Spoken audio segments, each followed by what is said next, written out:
एक समय की बात है। एक घना जंगल था जहां एक बाज का जोड़ा ऊंचे पेड़ पर अपने घोंसले में रहता था। दोनों हर रोज नदी किनारे उड़कर भोजन की तलाश में जाते और फिर शाम को घोंसले में लौट आते।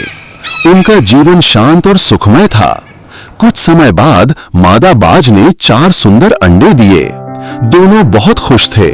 वे हर दिन उन अंडों की देखभाल करते और सपनों में अपने नन्हे बच्चों का भविष्य बुनते। लेकिन उसी पेड़ के नीचे जमीन में एक खतरनाक काला नाग कालिया अपने दिल में रहता था।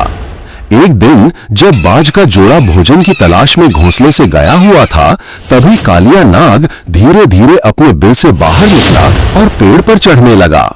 उसने घोंसले में पड़े अंडों को देखा और उसकी लालची आंखें चमक उठीं। ये तो बढ़िया दावत है, उसने सोचा, और एक अंडा खाकर वहां से भाग गया। शाम को जब बाज लौटे तो उन्होंने देखा कि एक अंडा गायब है। दोनों बहुत दुखी हुए, आंसू बहाए, लेकिन फिर खुद को संभालते हुए कहा, बाकी अंडों की हमें रक्षा करनी है। अगले दिन फिर वही हुआ। बाज जब भोजन के लिए निकले, कालिया नाग फिर से। अगर आपको कहानी पसंद आ रही है तो एक लाइक जरूर ठोक दीजिए और चैनल को सब्सक्राइब करना मत भूलिए। आपकी सपोर्ट हमें और कहानियां लाने की हिम्मत देती है। आया और एक और अंडा खा गया। अब नर बाज ने फैसला किया, कल तुम अकेली जाओगी भोजन के लिए, मैं घोंसले की रखवाली करूंगा। अगली सुबह मादा बाज उड़ गई और नर बाज चुपचाप घोंसले के पास छिप गया। कुछ देर बाद वही काला नाग अपने बिल से रेंगता हुआ बाहर आया और धीरे धीरे पेड़ पर चढ़ने लगा।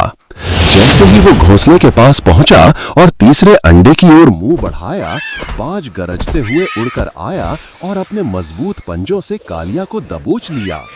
नाग छटपटाने लगा, गिड़गिड़ाते हुए बोला, मुझे माफ कर दो, मुझसे भूल हो गई। लेकिन बाज का गुस्सा 7वें आसमान पर था। उसने अपने अंडों की रक्षा के लिए कालिया को अपनी चोंच से मार गिराया। अब शांति लौट आई थी। कुछ ही दिनों में बाकी 2 अंडों से नन्हे बच्चे निकले। बाज का परिवार फिर से खुशियों से भर गया। हालांकि खोए हुए 2 अंडों की याद उन्हें हमेशा सताती रही, लेकिन उन्हें गर्व था कि उन्होंने अपने बच्चों की जान बचाई और बुराई का अंत किया। सीख: जब बात अपनों की रक्षा की हो तो एक सच्चा योद्धा कभी पीछे नहीं हटता।